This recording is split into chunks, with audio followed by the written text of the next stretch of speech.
Olá, bem-vindo à Escola Bíblica do Ministério para a Língua Portuguesa da Segunda Igreja Batista em Richmond, Virgínia. Esse ano estamos estudando toda a Bíblia e a lição de hoje cobrirá os Evangelhos. Então, os Evangelhos canônicos que nós conhecemos que estão na Bíblia, Mateus, Marcos, Lucas e João. Lucas foi o primeiro escrito e João o último. Quem os escreveu? Mateus, também chamado Levi, que ele era judeu, apóstolo e publicano. Publicano era odiado pelos seus compatriotas judeus porque ele, como sendo judeu, trabalhava para o Império Romano coletando impostos. E devido à sua posição, ele era fluente em grego, aramaico e hebraico. Marcos, também chamado João Marcos, ele também era judeu e ele foi um auxiliar no ministério do seu tio Barnabé, também trabalhou com Paulo e Pedro. Então nós vamos ver muito a figura de Marcos no livro de Atos dos Apóstolos. Lucas é o único escritor do Novo Testamento que não é judeu. Ele era grego, médico e companheiro de viagens de Paulo. E ele escreveu o Evangelho de Lucas e o livro de Atos dos Apóstolos, endereçado a Teófilo. João era judeu, Jesus o chamava de discípulo amado, o apóstolo amado, e ele também escreveu as Epístolas de João e o Apocalipse. Esses três primeiros evangelhos são chamados de sinópticos, porque eles fazem uma sinopse, um resumo da vida de Jesus. João já é considerado o mais evangélico dos evangelhos. E o que é evangelho? Evangelho é boa nova, boa notícia. E qual era a boa notícia? Jesus nasceu, o Messias veio, o Messias tão aguardado. Agora vamos ver quais as diferenças, para quem foram escritos. Então, Mateus, sendo judeu, ele escreve aos judeus com o objetivo de mostrar Jesus como rei dos judeus.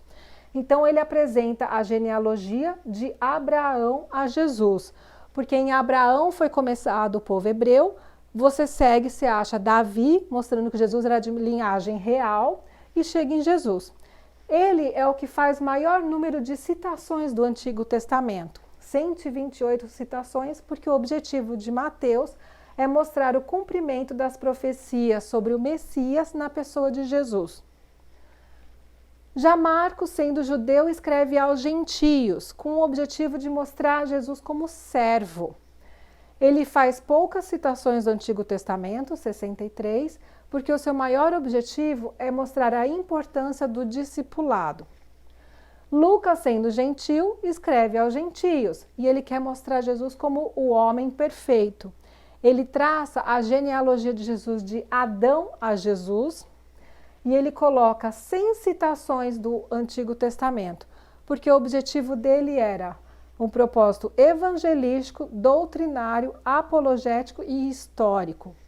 No Evangelho de Lucas você vai achar o cronograma da vida de Jesus e ele é o único que começa com o nascimento do seu primo, João Batista, que era o precursor de Jesus.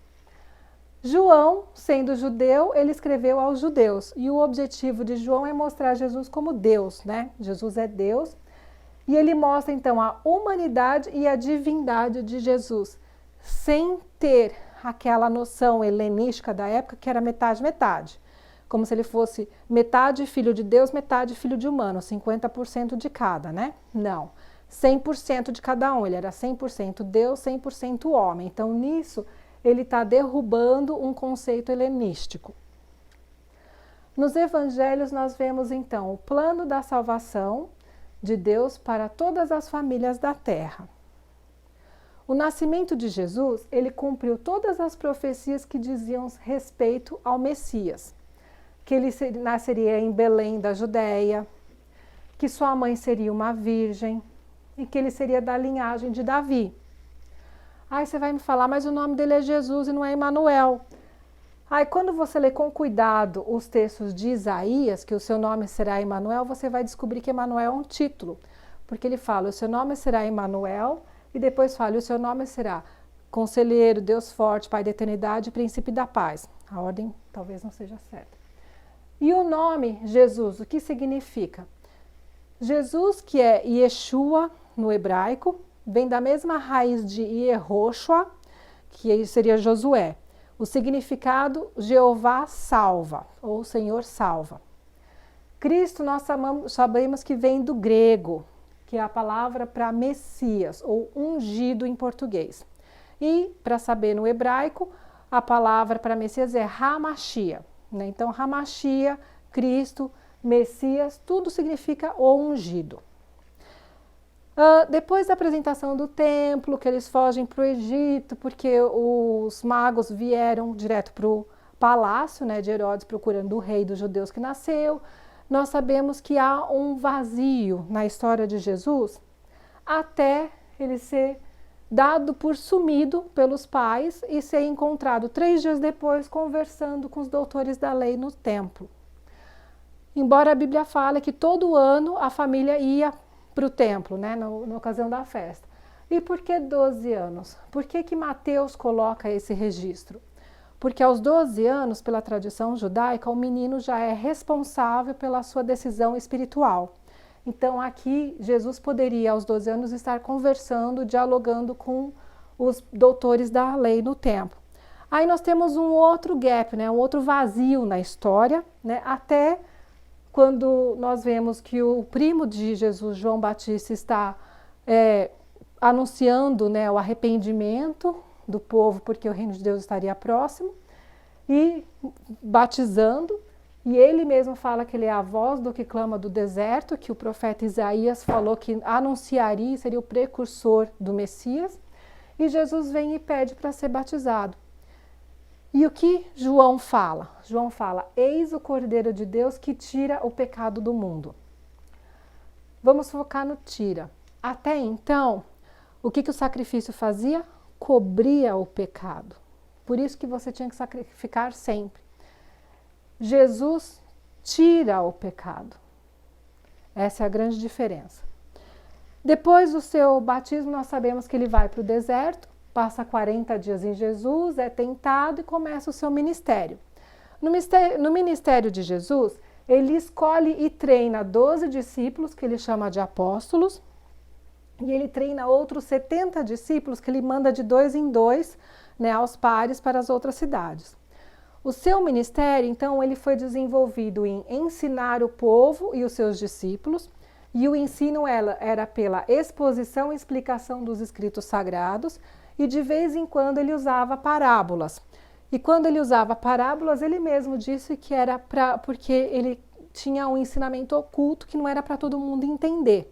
Você acha isso em Mateus 13, de 10 a 13. Ele realizou muitos milagres. O primeiro milagre que Jesus realizou foi transformar água em vinho. É famoso, né? Eles estavam num casamento, acabou o vinho e a mãe chega e fala, Jesus, acabou o vinho. E o que ele vira? Fala, mulher, minha hora não chegou. E aqui eu quero ressaltar uma coisa. Jesus realizou esse milagre de transformar água em vinho em honra à sua mãe. Então, demonstrava que ele obedecia os mandamentos, né? Ele honra pai e mãe. E os relatos do final dos evangelhos dizem que ele realizou tantas curas e milagres que se fossem escrever em livros não ia caber nas bibliotecas do mundo. Ele curou muitos enfermos. E a cura que Jesus fazia, qualquer relato de cura que você pegar no evangelho, você vai ver que está paralelo à fé da pessoa. A sua fé te curou, eu nunca vi tamanha fé, sempre conectado à fé. E também o centurião chega, não, você não precisa nem vir aqui, você dá uma palavra de comando, porque eu também sou autoridade, se eu falar para o meu soldado, você vai, ele vai, se vem, vem, ele obedece só pelo meu comando. E Jesus falou que nunca vi tamanha fé em Israel como desse homem. Então a fé estava muito conectada com as curas. Outra coisa que você vê, não tinha uma metodologia, Jesus ele agia diferente para cada pessoa. Para um cego, ele tocou, outro ele falou, outro ele fez remedinho, né? Cuspiu no chão, pegou o barrinho, pôs no olho. Aí você está vendo? Mais ou menos. Ah, estou vendo direito. Por quê? Porque Jesus estava curando não apenas o físico, mas o emocional das pessoas. Por isso que o sistema de cura dele era bem personalizado. E ele expulsava demônios. E aqui a gente vai ver que só tem uma ocasião quando Jesus pergunta qual é o seu nome. E o demônio responde o quê? Legião, porque somos muitos. Todas as outras ocasiões, só dele chegar perto, o endemoniado já começava a gritar: filho de Davi, o que você está fazendo aqui? Você veio me atormentar? Ou esse é o filho de Deus? E o que Jesus falava? Fica quieto e sai dele e não volta. Então, outra lição, você não tem que brincar, é sai e pronto. E agora eu vou mostrar o que tem de diferente, né, entre os evangelhos. Então, vamos lembrar que Mateus era um judeu escrevendo para judeus, né? Então, a gente tem o Sermão do Monte, né, que é bem importante em Mateus, que são do capítulo 5 ao 7. Mateus ressalta que nem um J, um tio da lei será mudado. A nossa tradição está J e tio, porque J é o Iod, que é a menor letra do alfabeto, que no hebraico não tem o J, mas ela tem o som do J quando a gente translitera, ou seja, quando a gente fala, né, o Yeshua, que virou Jesus, é essa letrinha. E o que traduziu como tio, que é uma marquinha, no original é kot, que é esses pedacinhos, assim, como se fosse um espinho das letras. E o que acontece? Se eu tirar esse pedacinho dessa letra, essa letra se torna uma outra letra. Então, você muda todo o sentido da palavra ou você escreve uma outra coisa.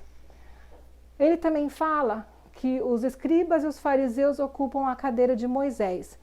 E Jesus fala que os seus ensinos devem ser observados. Ele mostra Jesus pagando o imposto do templo. Ele mostra Jesus, então, observando os mandamentos. E ele mostra que Jesus declara ter sido enviado apenas para as ovelhas perdidas da casa de Israel. E Mateus é o único que apresenta costumes e frases judaicas sem prévio esclarecimento. Então ele fala que os fariseus chegaram lá e falaram: por que os seus discípulos não lavam as mãos, né? E eles tinham uma lavagem de mão cerimonial que eles faziam antes de comer. E Jesus falava que isso aí é religiosidade, né? E outra coisa fala dos filactérios e franjas. Ele fala: o quê? Então, filactérios eram aquelas caixinhas que eles tinham, né? Que eles amarravam ou na testa ou no braço, que tinha os emblemas do Shema, né? A primeira letra do Shema, que é ouve, ó Israel, o Senhor teu Deus é único, amará o Senhor teu Deus de todo o seu coração, de toda a sua força e entendimento. E as franjas, ou tzitzit, na barra da roupa deles tinha as franjas que eram cordinhas com um padrão de nó. E esse padrão de nó dizia de qual tribo eles eram. E o que chama a atenção aqui, que Jesus está falando o quê? Que os fariseus faziam franjas longas, porque eles queriam se mostrar, entendeu? Então ele mostra costumes hebraicos, né, judaicos, sem explicar para a gente que não é judeu. Marcos já tem uma outra abordagem. Ele tem uma narrativa mais dinâmica, ele fala expressões como imediatamente, logo após, o Espírito o impeliu, que é como se estivesse empurrando, né, Jesus para ir para o deserto. Ele mostra uma abordagem mais humana de Jesus, né? Coloca versos como ele estava profundamente compadecido.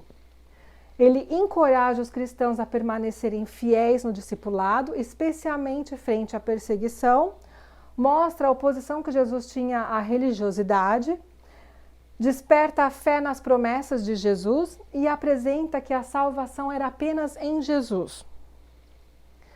Lucas, que era um grego, escrevendo aos gregos, né, aos gentios, ele tem um escopo mais abrangente. Então ele começa com o nascimento de João Batista, como eu já falei, e ele preserva a ordem cronológica dos fatos. E Lucas é o livro mais extenso do Novo Testamento. Ele apresenta então o evangelho como universal. Ele mostra os anjos avisando os pastores. Ele fala, quando Jesus foi apresentado no templo, né, que Simeão falou que ele era luz para os gentios, né? E glória para Israel. Ele mostra os samaritanos e ele coloca que a grande comissão foi para todas as nações. Lucas menciona duas ilustrações que Jesus usou do Antigo Testamento de não israelitas, que Jesus fala que Elias, quando teve o período de fome, ele podia ter ido para várias viúvas, mas foi só para uma viúva, e aquela viúva não era judia. E outra ocasião, ele também fala que Elias, de todos os leprosos que ele podia, ele curou Naamã, e Naamã era um general de um exército que não era israelita. Ele coloca o foco em pessoas, e Mateus coloca o foco no reino, né? Então, uma diferenciação de Lucas e Mateus. E Lucas também mostra os cantos de Maria, o canto dos anjos e o canto de Simeão. Então mostra a alegria com a chegada do Messias. e é o evangelho que dá maior ênfase à oração. Aí João, lembra que João é um judeu escrevendo para judeu, querendo comprovar que Jesus era quem? Deus. Então, ele mostra a natureza de Jesus como Cristo Messias. Lembra que ele começa falando o quê? O verbo se fez carne, né? Ele fala que no princípio era o verbo, e o verbo estava com Deus, e o verbo era Deus. E o verbo se fez carne, e no original, e tabernaculou entre nós. O que é tabernaculou? Montou suas tendas. Ele veio, a gente está na nossa tradução, habitou entre nós. E João é o que usa o eu sou para Jesus, né? E Jesus explica, eu sou o bom pastor, o pão da vida, a luz do mundo, a porta, o bom pastor e a videira verdadeira. Agora, o pequeno detalhe é que quando ele usa essa expressão eu sou, ele está se referindo ao nome de Deus. Aquele tetragrama, Yud Rei Vav Rei, que era o nome santo de Deus, que a gente até perdeu a pronúncia hoje em dia, que quando as pessoas leem no original, você lê Adonai, né? Ele é até marcado, né? Por isso que veio o Jeová, né? Porque ele é marcado e você não lê como ele era lido, ele perdeu essa pronúncia. E ao final da vida de Jesus, nós sabemos que ele foi crucificado, né? E a grande lição da crucificação é o testemunho que Jesus teve, porque estavam todo mundo agoniando, tirando sarro, os malfeitores estavam tirando sarro dele também e ele não. E com isso, o que aconteceu, nós vemos a conversão de um dos malfeitores, que ele vira e fala, fica quieto aí, você não está vendo que esse realmente é o Filho de Deus? Jesus, lembra de mim quando você entrar no seu reino. E Jesus falou que ainda hoje estarás comigo no paraíso. E nós vemos a profissão de fé do centurião, que quando Jesus morre, ele vê esse verdadeiramente era o Filho de Deus. Agora eu quero falar um detalhe que João levanta. A gente sabe que na inscrição estava escrito Jesus Nazareno e o Nazareno e Rei dos Judeus. E João coloca que essa inscrição foi escrita em 3 línguas, em hebraico, em grego e em latim, e que quando os chefes da lei, os fariseus e os sacerdotes viram, eles se descabelaram e pediram, pelo amor de Deus, tira essa inscrição ou muda. E Pilatos falou que o que eu escrevi. Porque para Pilatos ele não estava entendendo nada, ele sabe ler aqui em latim, e para ele não quiser dizer nada com nada. E o que eu quero mostrar que passa batido para a gente. Porque eu sei que quando você vê a cruz com o nome, você vai achar a inicial que está em latim. O I, N, R e o X, né? Aqui, que está em latim. Quando você entra no hebraico, Yeshua é o Yud, Rei, Vav, Rei. Essa inicial é o nome de santo de Deus. Então agora você entende por que os mestres da lei quase entraram em parafuso quando vê o nome santo de Deus pendurado no madeiro. O que a Escritura Sagrada, que o Antigo Testamento fala? Maldito aquele que é pendurado no madeiro. Quando Jesus estava prestes a morrer, as últimas palavras dele, lembra? Senhor, Senhor, por que me desabandonaste? Ele deu um grito e morreu. Ele estava recitando o Salmo 22. Todo judeu que estava ali sabia de cor o Salmo 22. E no Salmo 22, depois você lê com cuidado, vai dizer ali que ele tinha sido crucificado, que a mão e o pé tinham sido transpassados, as roupas foram distribuídas e sua túnica foi lançada à sorte. Vai dizer que ele estava entre os malfeitores. Vai dizer que o nome de Deus ia ser louvado na igreja. Vai dizer que ele iria vir e reinar. E vai dizer que o evangelho ia ser, que Deus ia ser reconhecido e que as nações iam se converter a Deus. Então, olha que profundidade. Mas a história não acabou aí, né? Nós sabemos que 3 dias depois, Jesus ressuscitou. E ele está vivo até hoje. E eu quero acabar essa aula com o último mandamento que ele nos deu. Portanto, ide, fazei discípulos de todas as nações, batizando-os em nome do Pai, do Filho e do Espírito Santo, ensinando-os a observar todas as coisas que eu vos tenho mandado. E eis que eu estarei convosco, todos os dias até a consumação dos séculos. Amém?